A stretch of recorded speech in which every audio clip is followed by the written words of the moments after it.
Muy bien, el Ejecutivo ha puesto pues el dedo en la llaga, dado que la inseguridad ciudadana es la principal preocupación de los peruanos, según todas las encuestas. Pero ¿acaso está proponiendo estas iniciativas solo porque, por la misma razón de la preocupación ciudadana, quiere el Ejecutivo incrementar un poquito, al menos su alicaída popularidad?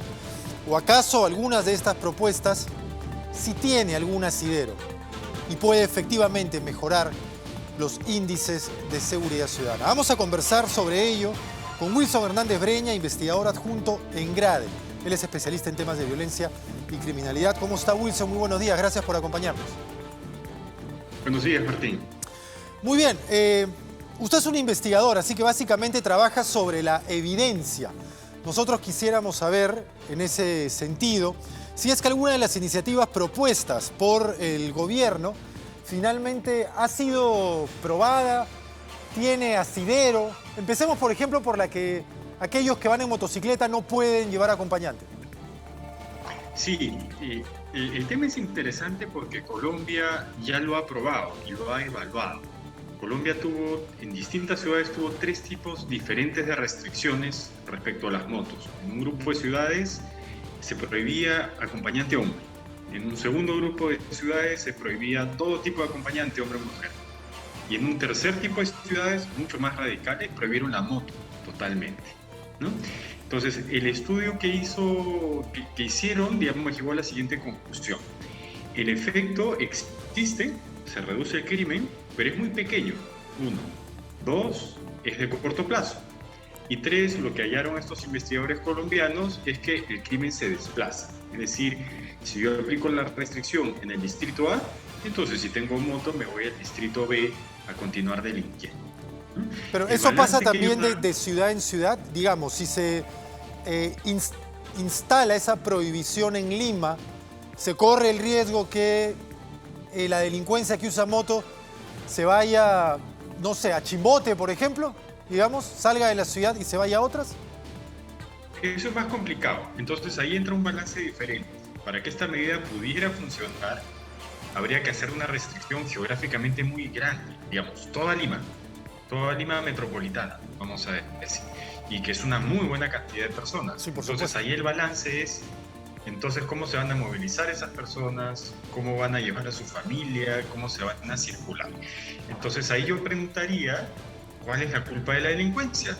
¿Tiene la moto o tiene las condiciones estructurales que en ciertas zonas y ciertas personas hacen que se cometan delitos? Entonces, como ya estamos hablando de una posible afectación masiva a millones de personas, yo diría, movamos hacia otro lado las propuestas. ¿Y esto qué significa? Hay un tema de tecnología que puede ser muy útil. Hay software, digamos, en Lima ya hay muchas cámaras de seguridad, hay que interconectarlas, que es un tema pendiente ya desde hace varios años.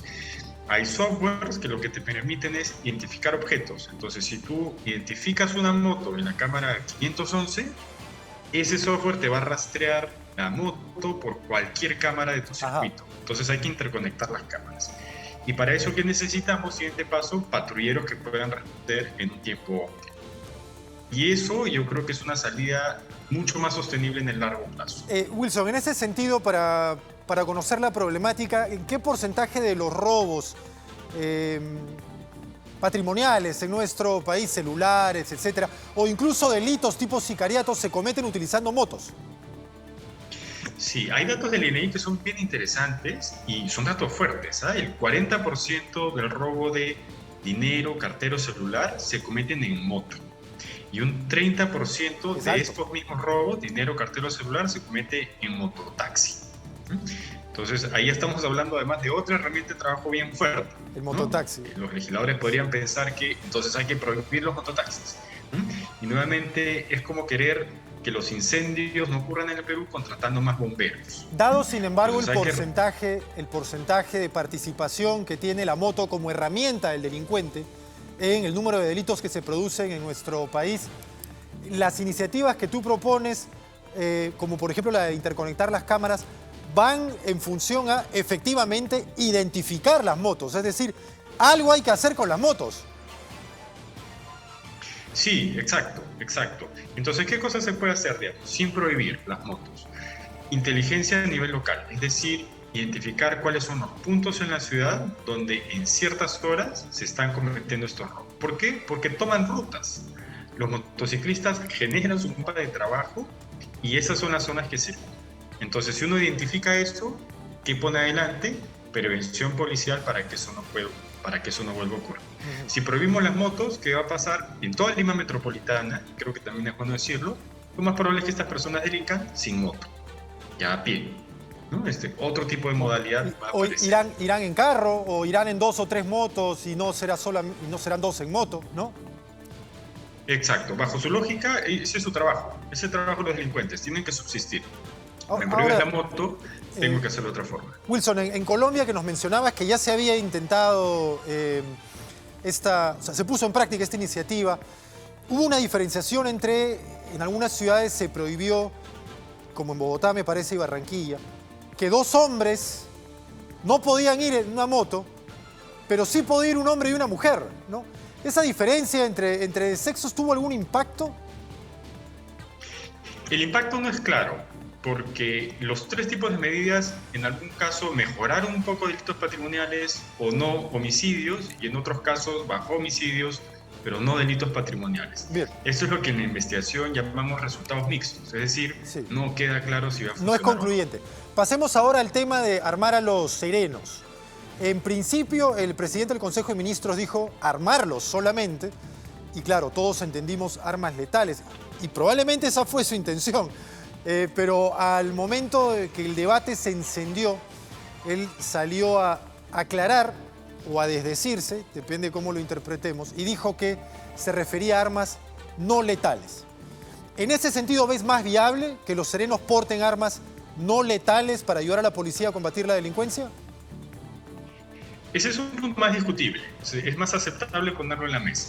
Yo creo que los serenos deberían tener un poco más de fuerza de uso. Pero y dentro de las armas menos letales, porque no hay que llamarlas no letales porque pueden causar letalidad, hay un abanico de posibilidades. Desde algunas que son shocks eléctricos, que sí pueden tener un problema, balas de goma. En Chile hay una especie de asociación de personas que han perdido ojos por balas de goma, hasta otras que digamos que son menos invasivas, por decirlo así, ¿no? Pero creo que lo que hay que discutir es cuál es el tipo de serenazgo que queremos y cómo lo queremos homogeneizar a lo largo de Lima. Y eso implicará darle algún tipo de arma o no darle arma, etcétera. Pero creo que la discusión no va solamente por qué va a aportar, sino por cómo hacemos que cumpla mejor sus funciones. Y esa es una discusión más complicada. Tomando en cuenta además que, a diferencia de la policial, que es una carrera, los serenazgos casi entran a la categoría de cachuelo, porque a veces trabajan unos pocos meses como serenos y luego se dedican a otras cosas. La rotación es altísima. Entonces, ¿qué tipo de profesionalización se puede tener de un servicio que tiene esa rotación de personal?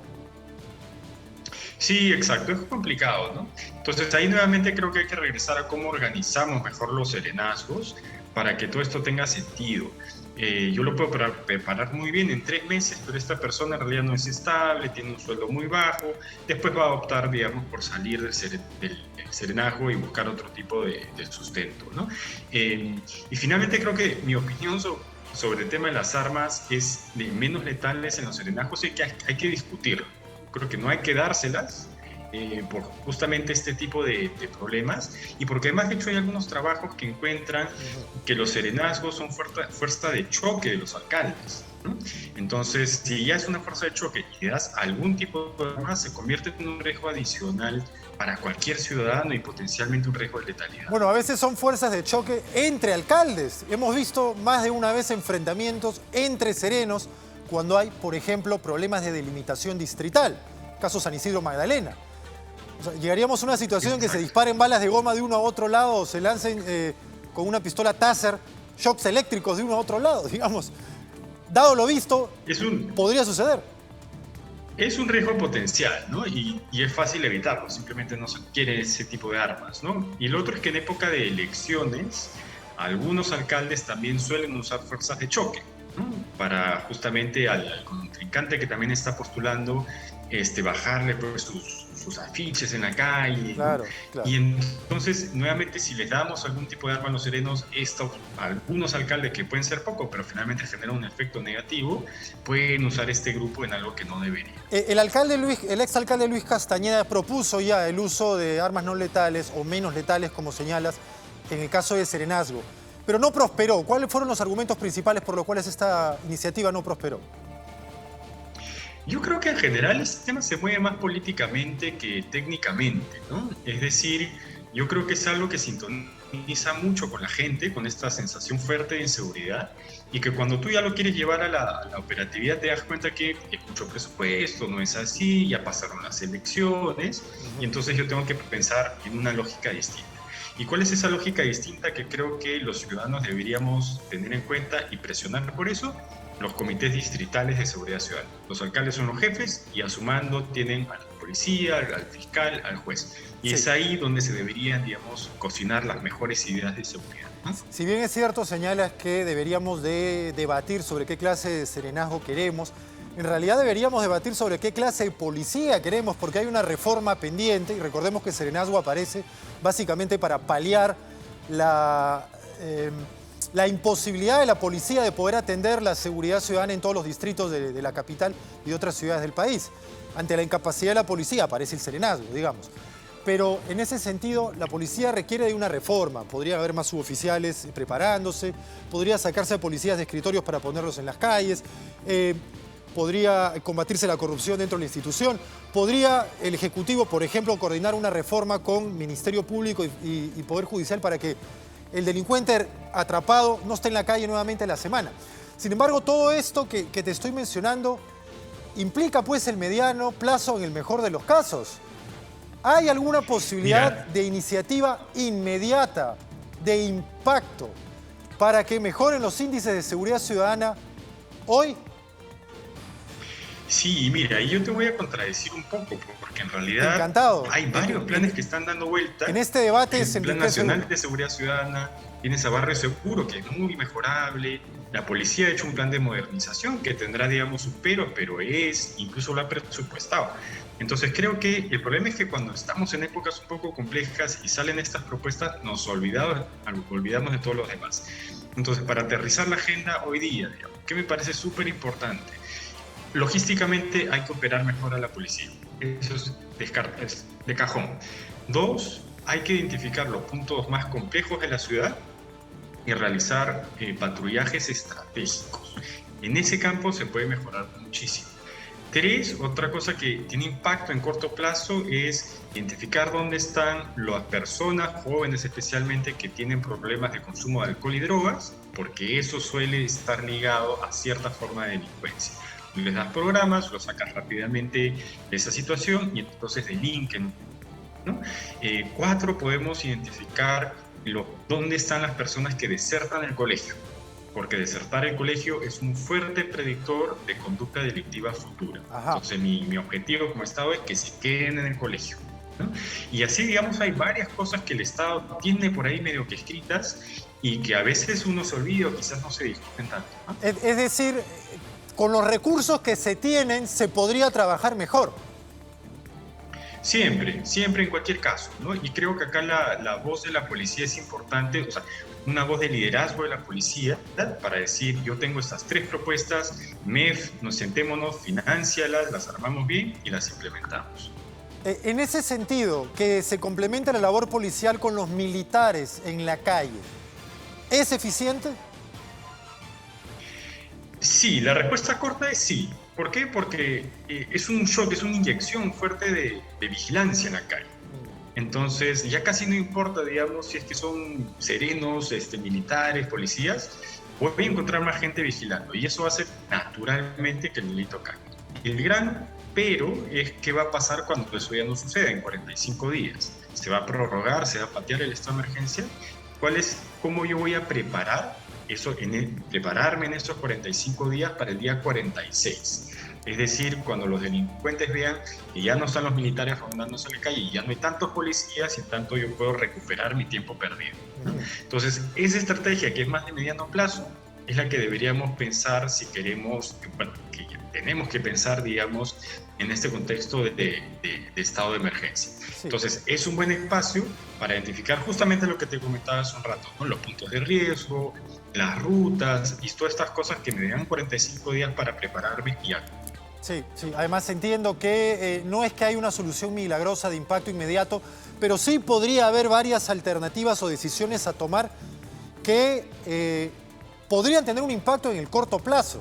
Y creo que ahí deberían apuntar las autoridades si quieren ser realmente serias en cuanto a sus propuestas para mejorar los índices de seguridad ciudadana.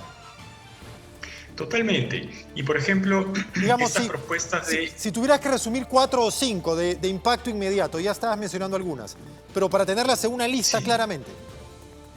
Ya, y agrego un par más a la lista. Iluminación de calles oscuras.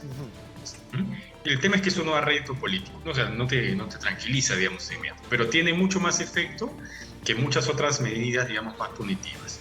2, recuperación de espacios públicos. Más gente en la calle, va a haber más vigilancia, eso hace que los delitos caigan.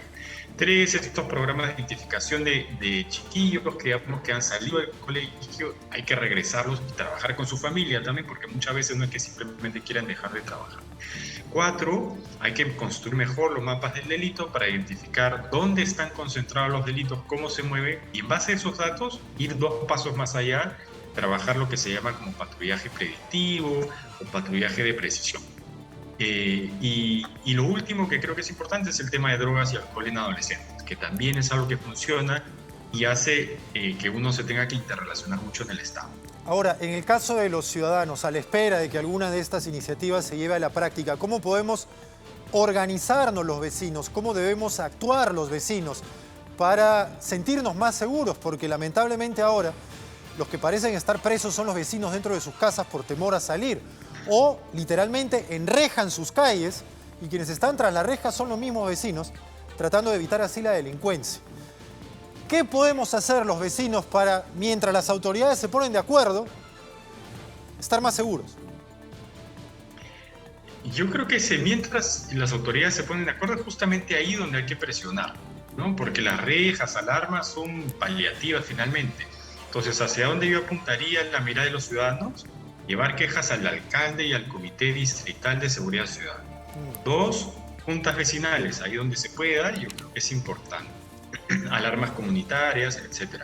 Y un último punto que creo que es súper clave, ya mirando las elecciones municipales que se vienen, es entender que hay una gama amplia de propuestas para mejorar seguridad que se deberían discutir, que deberían ser explicadas a los ciudadanos, pero que normalmente no pasan en estas discusiones y que nos quedamos en si es que les damos armas o no armas a los serenos, Sí. en estado de emergencia y cosas de impacto limitado. Wilson, si me permites, para terminar, la entrevista ha estado muy interesante. Brevemente te pediría, ya que tú lo has puesto sobre la mesa, se vienen elecciones municipales y regionales, especialmente las municipales. Todos los alcaldes se llenan la boca con iniciativas para mejorar la seguridad ciudadana, pero esa más es responsabilidad policial antes que de los alcaldes. En ese sentido, el votante, el ciudadano, ¿qué debe exigirle, preguntarle al candidato para saber si tiene claras las cosas en cuanto a materia de seguridad ciudadana dentro de su competencia? Ya, a ver, el comisario tiene un rol clave, pero yo voy a decir, digamos, que el alcalde tiene un rol incluso más clave, porque organiza todos los recursos de la seguridad en su distrito. Ajá. Eso es 1. 2, lo que creo que hay que exigirles, además de ideas claras de las que hemos conversado, es ¿a quién vas a poner? El gran problema es que técnicamente, ¿a quién vas a poner de gerente de seguridad ciudadana?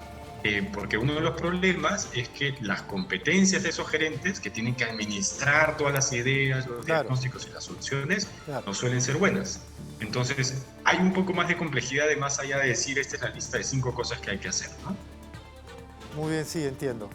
Y habrá momento para hablar de los planes, de propuestas de gestión de los candidatos en algunos meses más, y seguramente la seguridad ciudadana seguirá todavía estando en el tope de las preocupaciones de los peruanos. Gracias, Wilson, por habernos acompañado estos minutos. Listo, gracias a ustedes. Wilson Hernández, investigador adjunto en GRADE, básicamente en temas de violencia y criminalidad.